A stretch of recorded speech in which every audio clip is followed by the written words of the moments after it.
Estamos en el domingo 13 de noviembre de 2016, domingo 33 del tiempo ordinario de este ciclo C que está a punto de terminar. Las lecturas de este domingo tienen una idea central: el día del Señor. Cada domingo los creyentes celebramos precisamente el día del Señor. La palabra domingo proviene del latín dies Domini, el día del Señor. De esto es lo que hablaremos en estas lecturas, cuando el profeta Malaquías nos haga reflexionar acerca de en qué consiste este día del Señor.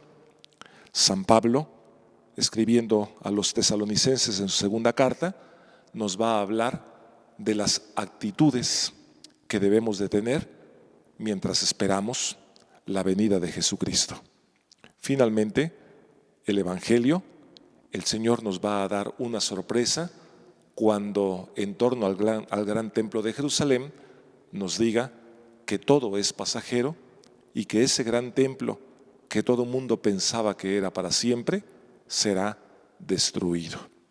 De esta manera, nosotros los creyentes, al meditar las lecturas de este día, aprenderemos a poner nuestra confianza no en las cosas pasajeras, sino en el Señor Dios, que es quien permanece para siempre.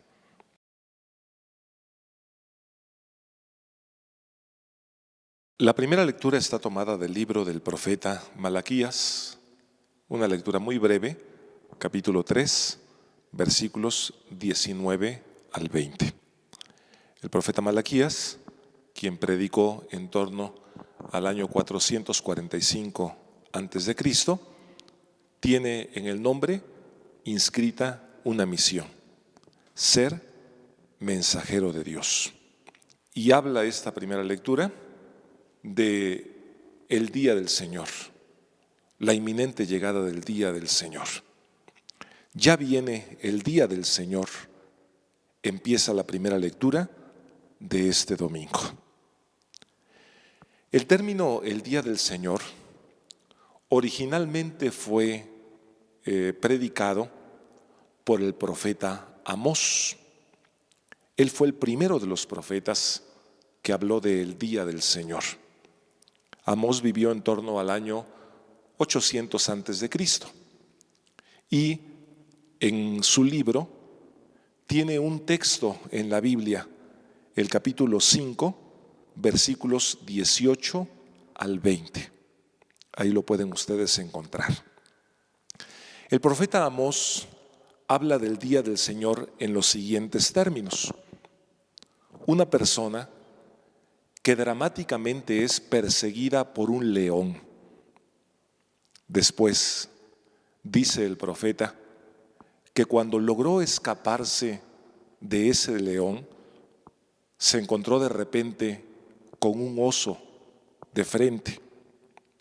Agitado, preocupado, siguió huyendo. Este hombre llegó a su casa, donde él se sintió a salvo y seguro.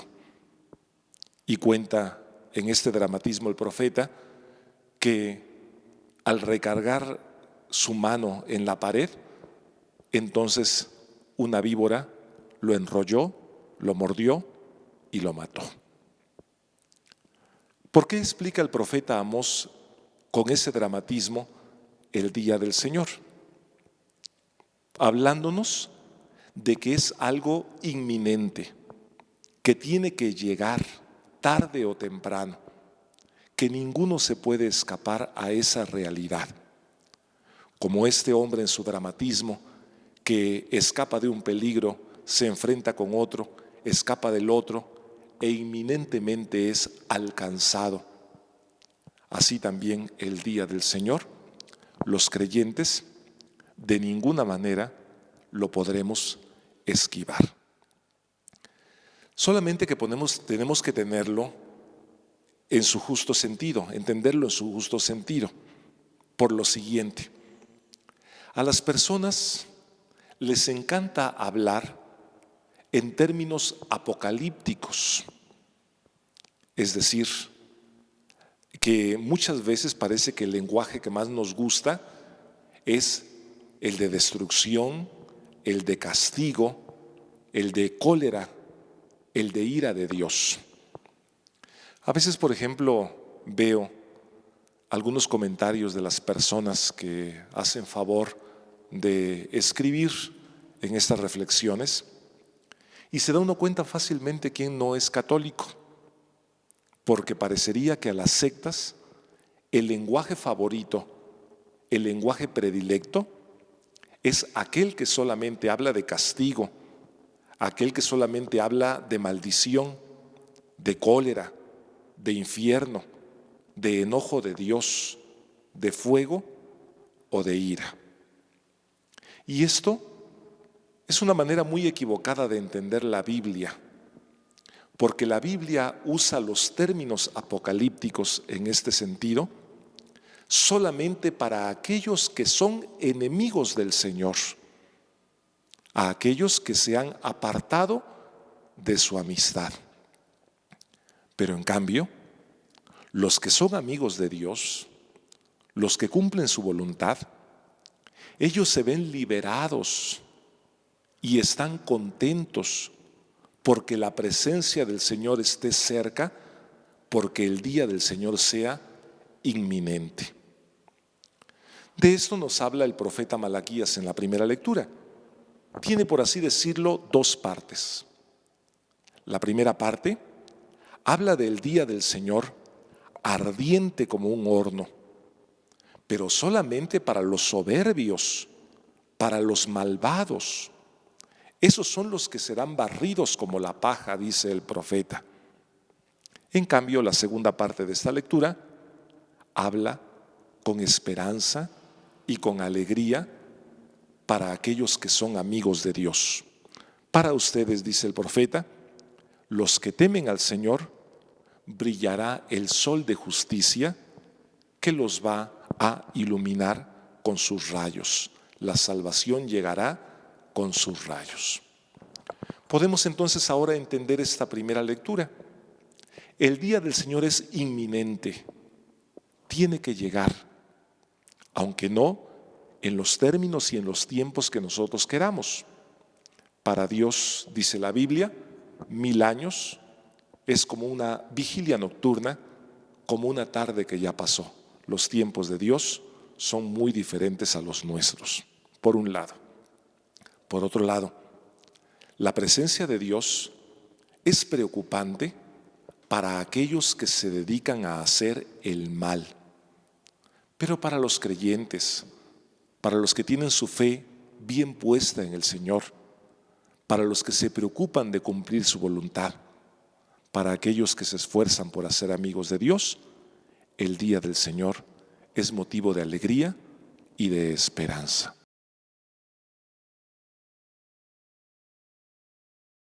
El capítulo 3, versículos 7 al 12 de la segunda carta de San Pablo a los tesalonicenses es nuestra segunda lectura de hoy. San Pablo dice una frase que llama mucho la atención. El que no quiera trabajar, que no coma, dice San Pablo, porque he sabido que algunos de ustedes viven como holgazanes, sin hacer nada y además entrometiéndose en todo. Qué frase, pues, tan actual de San Pablo. ¿Por qué habla el apóstol de esta manera? Pues por una situación que podemos entender muy bien.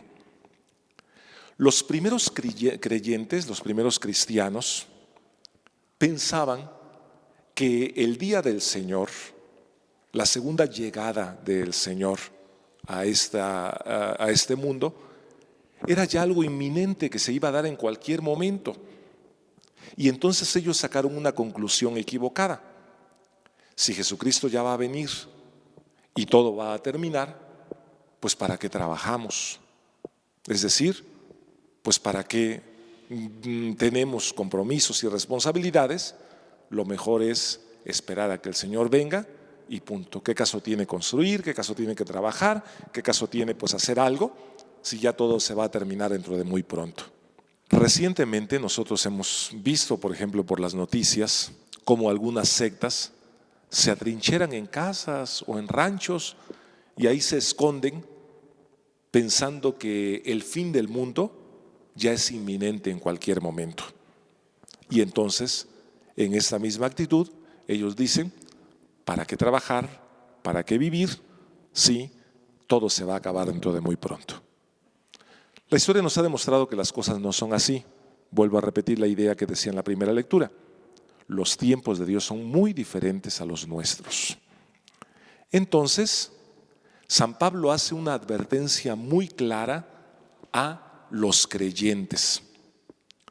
No podemos evadir nuestras responsabilidades pensando que el fin del mundo es inminente. Tenemos que ponernos a trabajar, tenemos que realizar nuestra vida, tenemos nosotros que sacar adelante nuestros asuntos. No podemos vivir encerrados pensando que para qué vamos a trabajar o para qué vamos a solucionar nuestros problemas o sacar adelante nuestros asuntos si todo se va a terminar. Del futuro nadie sabe.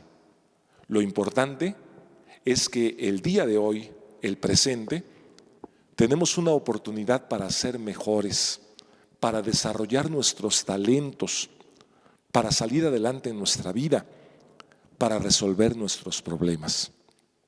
Hay que recordar la parábola de los talentos, cuando el amo, el Señor, le reclama a uno de sus criados que, habiéndole dejado un tesoro en sus manos, por miedo, por pereza, lo fue a enterrar y de esta manera él intentaba devolver lo que su amo le había dejado. Dios puso muchas cualidades en nuestra vida: mente, corazón, espíritu, fortaleza. Y nosotros, todos esos valores que tenemos en nuestro corazón y en nuestra alma, los tenemos que desarrollar para trabajar duro, para hacer el bien, para ayudar a los demás. Si el día del Señor va a llegar y nos encuentra, que nos encuentre trabajando, que nos encuentre haciendo el bien. La ociosidad, se dice, es la madre de todos los vicios. Y cuando nosotros estamos de ociosos sin hacer nada, es cuando entonces nos metemos en problemas, cuando solamente estamos haciendo cosas que no deberíamos de hacer. Por eso dice San Pablo, pues si no quieren trabajar, pues tampoco coman, porque el que no trabaja se la pasa solamente entrometiéndose en todo sin hacer nada. Ojalá esa no sea nuestra historia, ojalá nuestra historia sea de un gran trabajo laborioso y dedicado. El Señor Jesucristo dice, mi Padre trabaja siempre y yo también trabajo, y ojalá nosotros también lo imitemos, siendo muy dedicados, muy responsables, muy generosos a la hora de trabajar y de hacer el bien.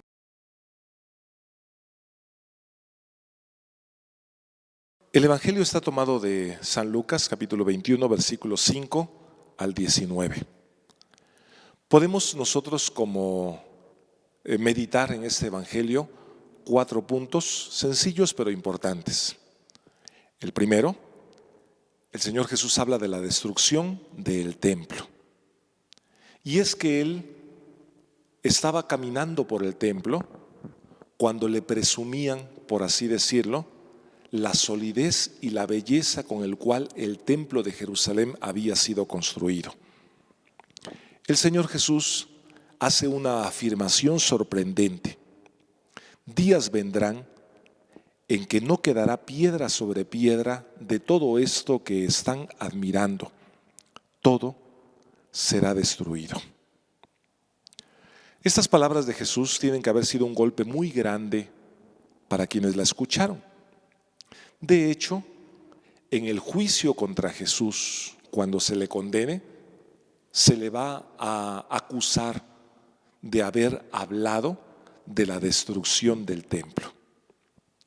Pero la historia le dio la razón a Jesús. Tanto en el año 70 de nuestra era como en el año 105, Pocos años después de que Jesús predijera esta destrucción, Jerusalén tuvo dos invasiones, dos guerras muy graves, las cuales destruyeron el templo, haciendo que se cumpliera esta profecía de Jesús.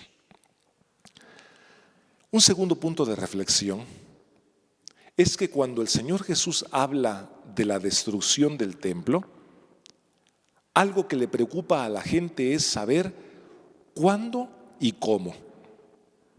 Parecería que es lo único que nos importa. Hoy, por ejemplo, se habla mucho, sobre todo en temas de sectas apocalípticas, de cuándo se va a acabar el mundo y de cómo este mundo va a terminar. Se habla de destrucciones y de guerras, y parecería que eso es un signo de que el fin del mundo está cerca. Pero las cosas no son así. El mundo, desde que la humanidad estamos en él, siempre ha tenido guerras y destrucciones. Acusamos al buen Dios de que Él es el que va a terminar el mundo, pero el mundo lo estamos terminando nosotros mismos. Somos nosotros los que lo hemos contaminado, los que lo tenemos llenos de basura, los que terminamos los bosques, los que lo plagamos de cosas muy feas, destrucciones, contaminaciones. Somos nosotros los que no estamos dejando para las generaciones futuras un mundo habitable. Pero como nos encanta hablar de destrucción y de finales, acusamos al buen Dios de aquello que nosotros mismos estamos haciendo. Hoy la información es una información inmediata. Inmediatamente por las noticias nos damos cuenta de lo que está sucediendo en cualquier rincón del mundo. Antes las cosas no eran así, pero es triste saber que la historia de la humanidad ha estado plagada, colmada de destrucción y de guerras. Como un tercer punto de reflexión, el Señor Jesús nos invita a no preocuparnos del cuándo y del cómo.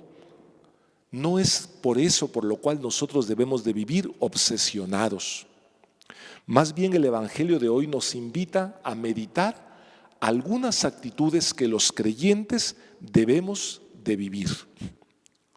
La primera, no dejarnos engañar, que nadie los engañe, dice Jesús, porque vendrán usurpando mi nombre, diciendo que ya es el fin, pero no les hagan caso.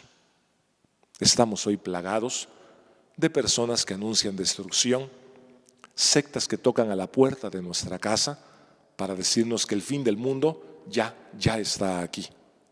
El Señor Jesús dice en el Evangelio muy claramente, no les hagan caso, vienen usurpando mi nombre.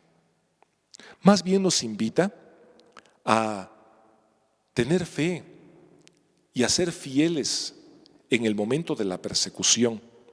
Los perseguirán, los apresarán, los llevarán a los tribunales, los harán comparecer ante reyes, ante gobernantes por causa mía, y con todo eso ustedes darán testimonio de mí. Seguramente es la experiencia que están viviendo los primeros cristianos con aquellas persecuciones tan terribles que vivieron y que hoy también se viven en varias partes del mundo. Ser ajusticiados, perseguidos, torturados por causa de Jesús. El Señor Jesús nos invita, no se preocupen del cuándo y del cómo, preocúpense más bien de dar testimonio de mí.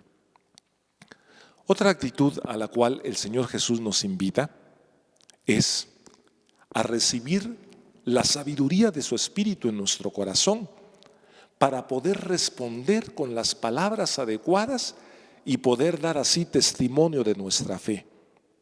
Grábense bien, dice Jesús, de que no tienen que preparar de antemano su defensa, porque yo les daré palabras sabias a las que no podrá resistir ningún adversario de ustedes. Ya llevamos dos actitudes muy concretas. La primera, dar testimonio de Jesús a través del sufrimiento. La segunda, preparar nuestro corazón, nuestra mente, nuestro espíritu para recibir la palabra de Jesús, la sabiduría de Jesús, y de esta manera también poder proclamar con alegría en nuestra fe. Y una tercera actitud muy importante que desafortunadamente todavía se da, dolorosamente todavía se da, es la división que existe en ocasiones en las familias por cuestiones religiosas. Nunca las personas nos deberíamos de pelear ni de dividir por cuestiones religiosas, y mucho menos en la propia familia. Pero esto es un drama, es un dolor que todavía existe. Dice Jesús: los traicionarán hasta sus propios padres, hermanos, parientes y amigos. Matarán a algunos de ustedes y todos los odiarán por causa mía.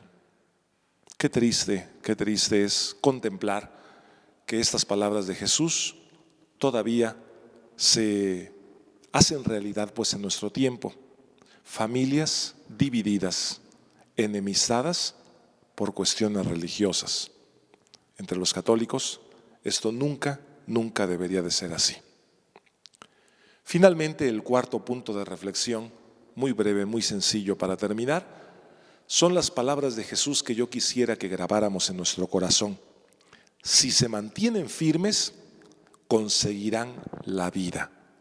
Mantenerse firmes, a pesar de los ataques, a pesar de las persecuciones, a pesar de las críticas, a pesar de tantas personas que nos intentan apartar de nuestra fe, el creyente, el verdadero discípulo de Jesús, tiene que mantenerse firme en la fe que Dios ha regalado a nuestra vida para de esta manera alcanzar la vida eterna.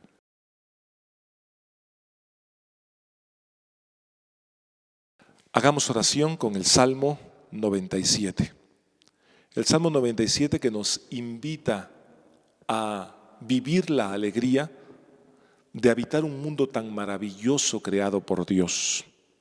Dios no está enemistado con el mundo. Nosotros debemos de estar agradecidos por una creación tan maravillosa que Dios nos regaló. Por eso dice el Salmo: alégrese el mar, el mundo submarino, el orbe, todos los que en él habitan, que los ríos estallen en aplausos y las montañas salten de alegría. Cuando escucho una de estas palabras de la Biblia, no puede uno entender de dónde hemos sacado las personas que Dios odia el mundo y su creación. La presencia cercana de Dios en el mundo y en nuestra vida debe de ser motivo de alegría. Por eso dice el Salmo también: regocíjese todo ante el Señor, porque ya viene a gobernar el orbe. Regocíjese, es decir, salte de alegría, llenémonos de júbilo, porque la presencia de Dios está muy dentro de nosotros, muy cerca de nuestra vida, de nuestro corazón. Presencia de Dios que nunca debe de ser motivo de miedo, sino más bien motivo de alegría, de esperanza, de júbilo, de regocijo. Demos gracias a Dios. Te alabamos, Señor, por tantas cosas maravillosas que tú creaste y que las pusiste en nuestras manos. Te pedimos perdón porque no hemos sabido cuidar el mundo, esta obra tan maravillosa que tú nos encomendaste. La hemos destruido, la hemos contaminado, nos la estamos acabando. Pero quienes somos verdaderos creyentes, queremos tomar la responsabilidad en nuestras manos de cuidar nuestro mundo, de cuidar la creación que tú nos diste, este mundo tan maravilloso que tanto tú amas.